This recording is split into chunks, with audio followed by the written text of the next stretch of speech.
Depuis des décennies, il envahit nos rivières. Créature gigantesque tapie dans l'ombre.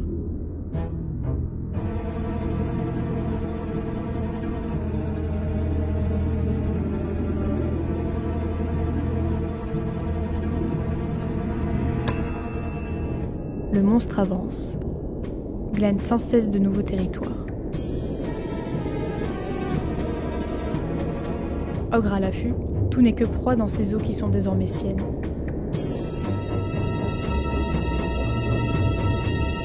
Menace invisible, il ne peut plus être ignoré. Encore dans une phase de colonisation. Il n'était pas présent historiquement. Donc il doit bien y avoir un impact économique.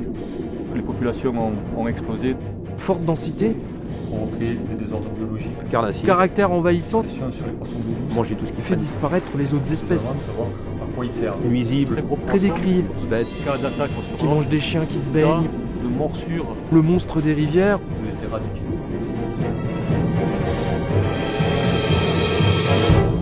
Du moins, c'est ce qu'on dit.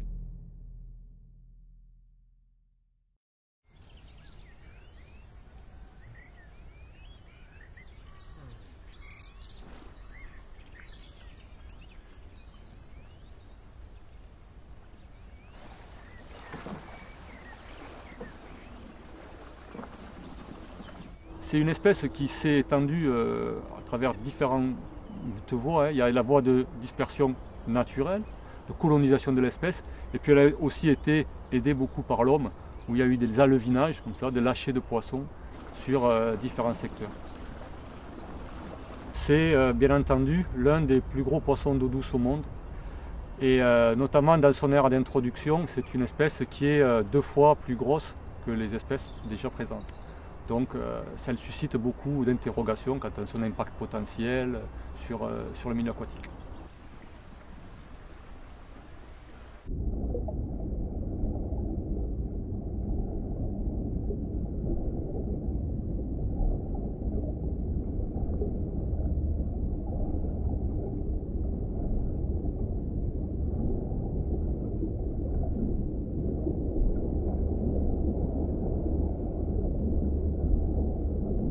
Le silure a été introduit en France à la fin du 19e siècle, mais c'est surtout au cours des 50 dernières années que les populations ont explosé dans toutes les grandes rivières, qui continuent de coloniser actuellement la plupart des rivières françaises. Et bien entendu, comme c'est une espèce de très grande taille, il suscite beaucoup de questions, d'autant plus qu'il vit dans des milieux très grands, souvent dans des milieux turbides, c'est-à-dire où il y a peu de visibilité, donc les gens connaissent peu les milieux, peu cette espèce. D'où aussi beaucoup de questions et de fantasmes autour de ce poisson.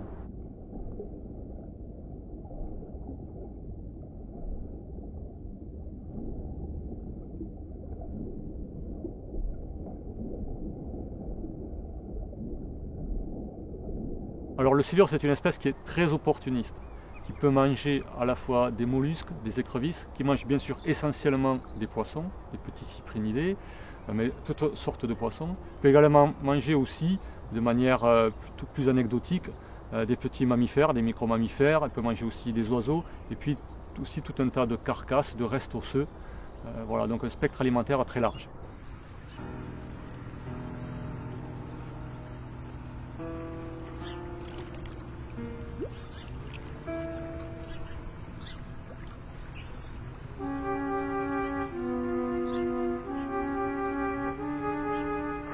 Le silure intrigue, inquiète, dérange.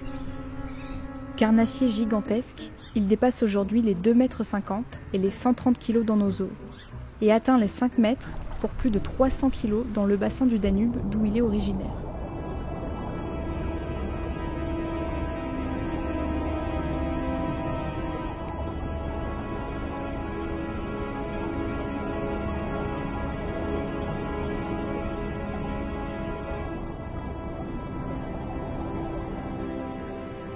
Certains parlent d'invasion, de peste pour les autres espèces.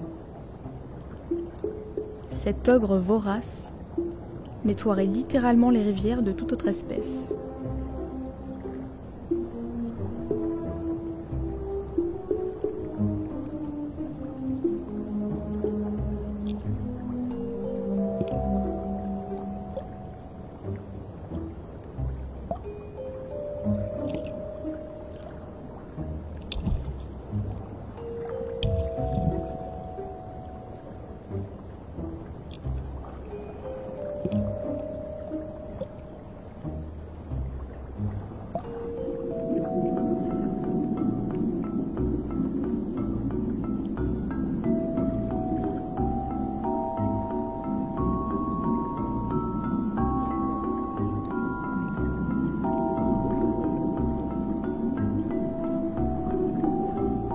Mais alors, qu'est-ce qui a bien pu motiver l'introduction d'un tel ogre dans nos cours d'eau ?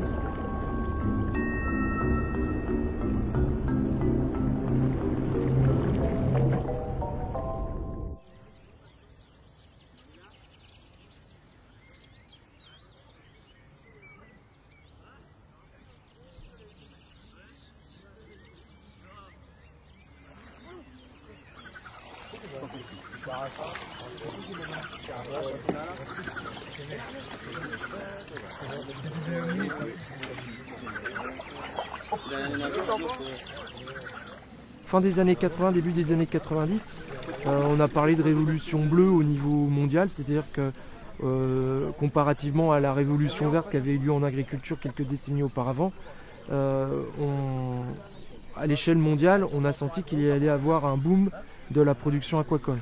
Et en France, au niveau continental, on parlait de 4 espèces, les écrevisses, les esturgeons, le black bass et le silure. Le silure est un poisson qui est très consommé en Europe centrale. En Hongrie, on dit que c'est le roi des poissons et le poisson des rois. Il a un certain intérêt culinaire puisqu'il a une chair blanche sans arête, ce qui plaît beaucoup aux consommateurs, qui se tient très bien à la cuisson, qui n'a pas un goût marqué, mais ça peut correspondre aussi à certaines attentes de certains consommateurs. Et donc on a vu fleurir un petit peu partout sur le territoire national des fermes comparables à celle-là. Et contrairement au cendre, qui lui aussi a été introduit un peu plus tard, qui a trouvé sa place au niveau des pêcheurs et sur la table de tout le monde, quoi, le silure n'a pas trouvé cette place-là et pour ça il est très décrié. Et donc la production en fait s'est étiolée tout doucement. Le consommateur n'a pas su... il y a eu un problème quoi, au niveau du consommateur, on va dire.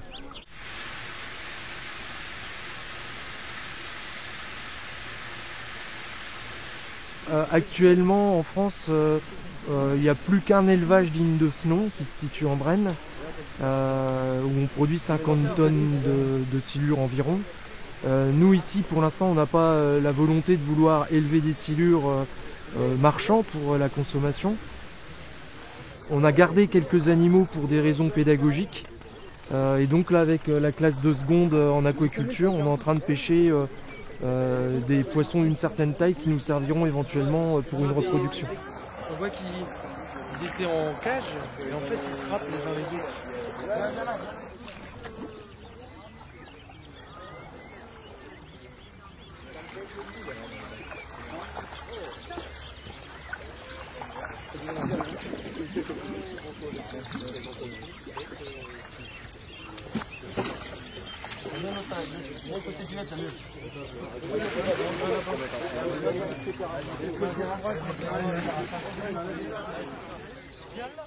Misant sur son retour au devant de la scène, de futurs professionnels apprennent aujourd'hui encore les gestes indispensables à la reproduction du grand poisson.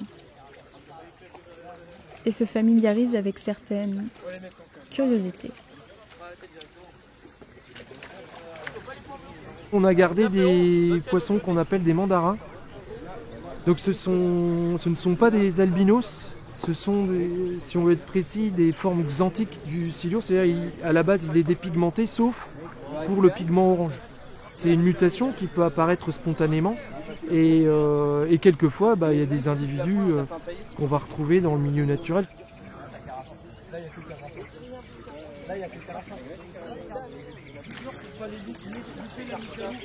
Vous me les mettez bien dans la cage.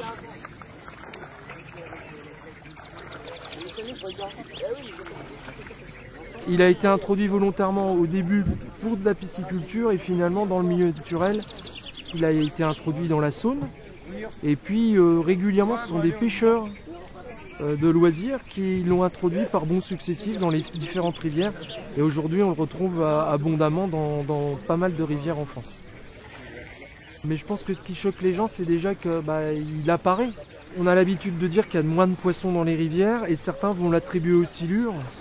Mais si on regarde un petit peu, il y a des rivières où les pêcheurs se plaignent du fait qu'il y ait moins de poissons que historiquement, que ça soit avéré ou pas d'ailleurs, et des rivières dans lesquelles il n'y a pas de silures. Donc attribuer aux seules silures Le fait qu'on trouve moins de poissons dans les rivières, c'est exagéré.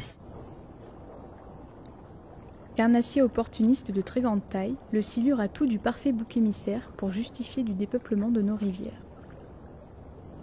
Pourtant, il mange assez peu.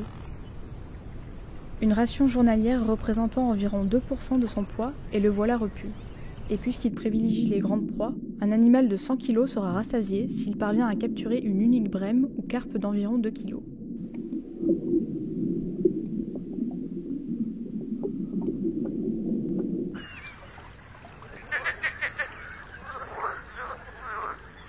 Certains habitués des rivières ont su tirer parti de la présence du silure et ont pu observer au fil des ans son impact supposé sur le peuplement de leur coin favori.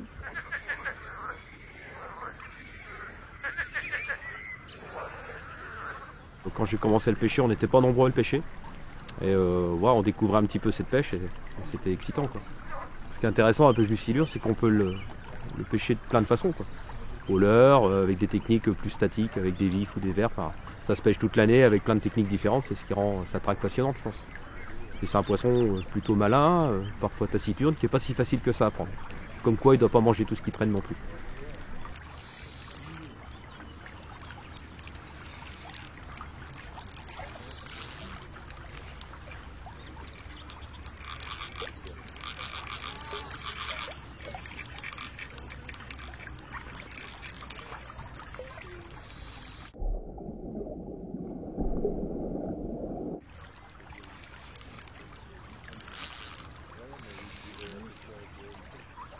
Et il y a pas mal de jeunes pêcheurs qui pratiquent cette pêche.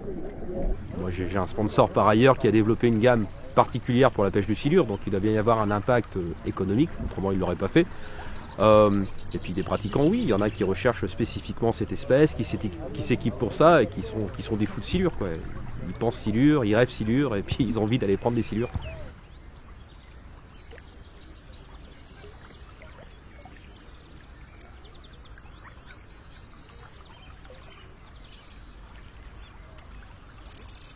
Souvent les bons secteurs à silure, c'est également mes bons secteurs à carnassier, là où je prends pas mal de bases, de cendres.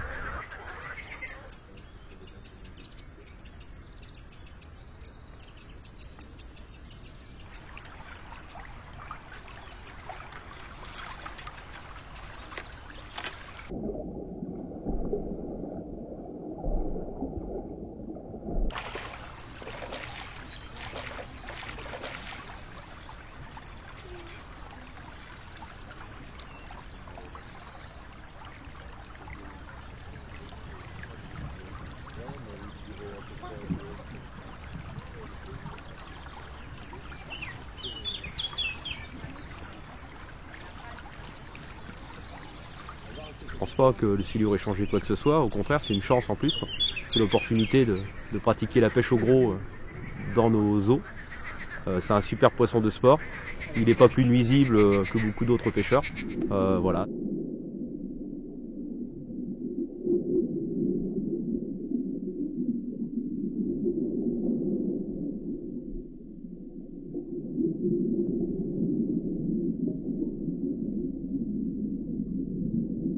On sait à l'heure actuelle qu'au niveau des poissons d'eau douce en France, il n'y a pas d'impact majeur, c'est-à-dire qu'il n'y a pas de disparition d'espèces, pas de diminution ni de la biomasse ni de la densité. La question qui reste à traiter, c'est son impact éventuel sur les espèces migratrices.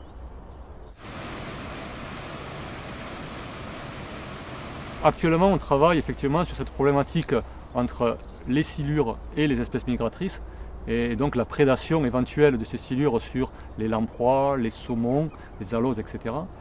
Et les premiers résultats montrent que sur certains milieux fortement anthropisés, c'est-à-dire comme des barrages par exemple, on peut avoir des zones sensibles avec des prédations assez importantes de silures sur des espèces migratrices. Les poissons migrateurs qui remontent nos fleuves sont des espèces sensibles. Les ouvrages barrant les rivières sont bien connus pour être un obstacle parfois fatal à ces espèces. Les passes ou échelles à poissons sont de plus en plus souvent installées pour leur permettre de franchir l'obstacle. Mais ces dispositifs ont aussi pour effet de concentrer les poissons, et bien entendu, cette manne providentielle n'est pas dédaignée par les prédateurs, dont le silure. Cependant, si impact il y a, ne vient-il pas davantage de cet effet d'accumulation dû au barrage, plutôt que de la présence des prédateurs eux-mêmes ?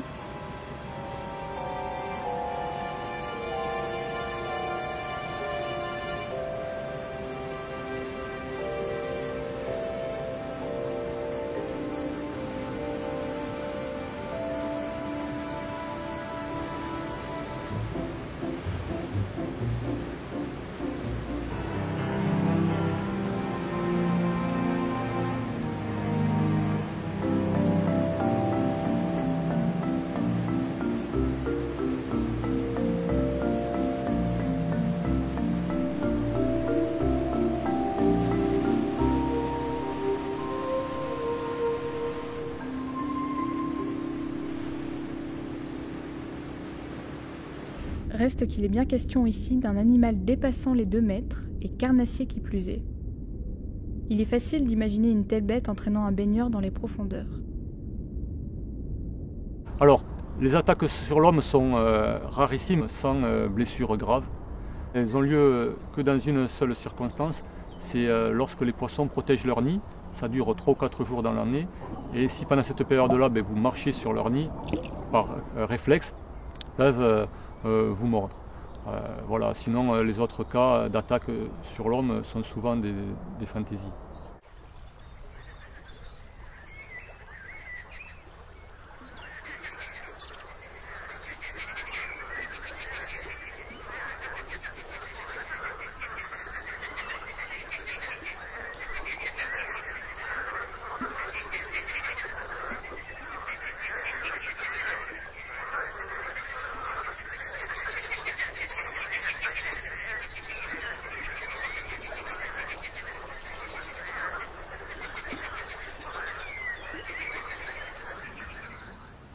Aussi fantaisistes que soient ces idées reçues, elles n'en ont pas moins la vie dure, comme la réputation d'ogre des rivières du Silure.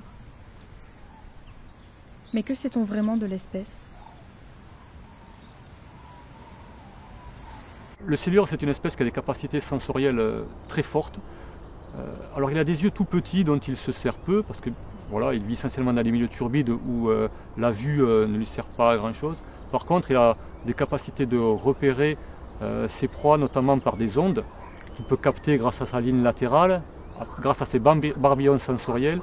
Il a toute une série d'éléments sensitifs, chimiques, olfactifs qui lui permettent de percevoir son environnement de manière très précise.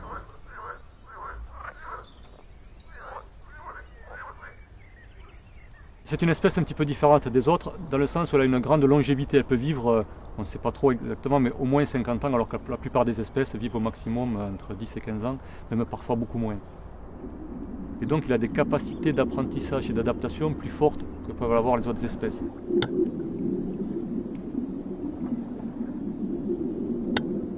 Donc cette capacité d'apprentissage permet d'avoir des comportements différents d'autres espèces. C'est pour ça qu'il reste encore beaucoup de choses à apprendre sur cette espèce.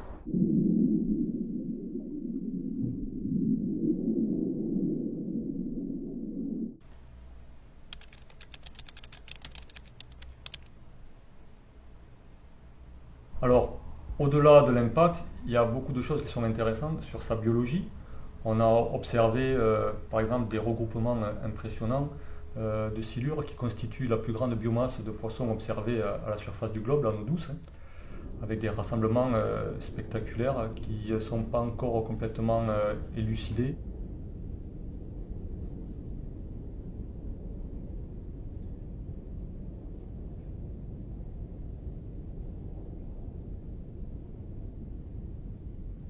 Ensuite, on a observé aussi des productions de sons chez cette espèce.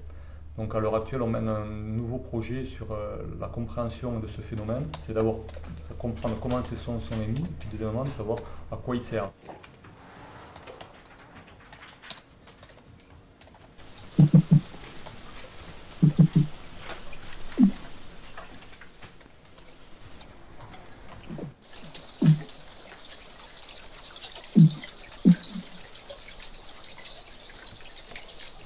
Là, on a publié récemment un article où on a mis une caméra au-dessus d'un vif et d'un leurre, et on a regardé le comportement des poissons.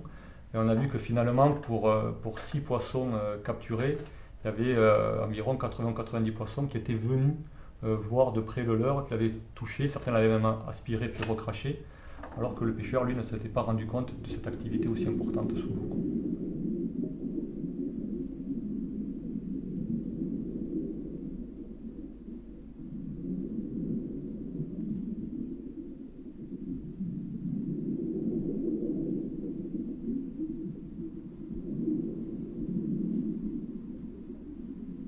Il y a capacité d'apprendre, mais c'est aussi très variable selon les individus. C'est-à-dire qu'on sait, par exemple, il y a des individus qui peuvent être capturés plusieurs fois dans l'année et qui gardent cette stratégie voilà, d'être toujours très agressifs.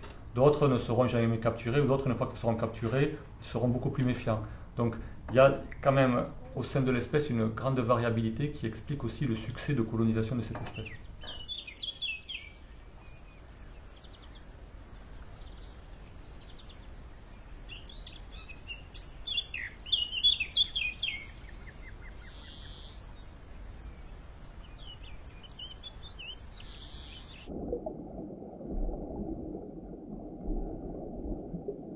le silure cumule les handicaps. Espèce introduite, prédateur gigantesque, invisible au fond des eaux, dont l'apparence ne plaît guère. Alors, les rumeurs vont bon train.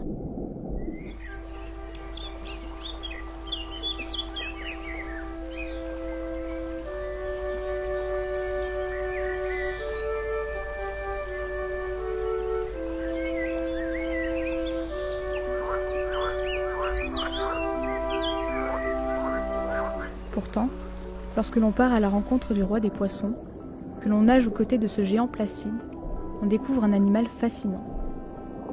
Capable de s'adapter à bien des milieux, capable d'apprendre, une espèce pleine de mystères et qui a su trouver sa place dans nos cours d'eau.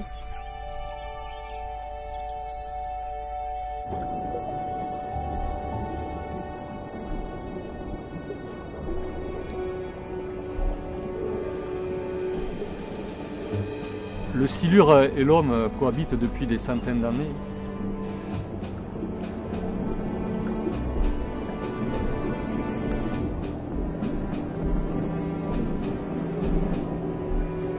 Maintenant qu'il est là, peut-être qu'il faut chercher à faire avec.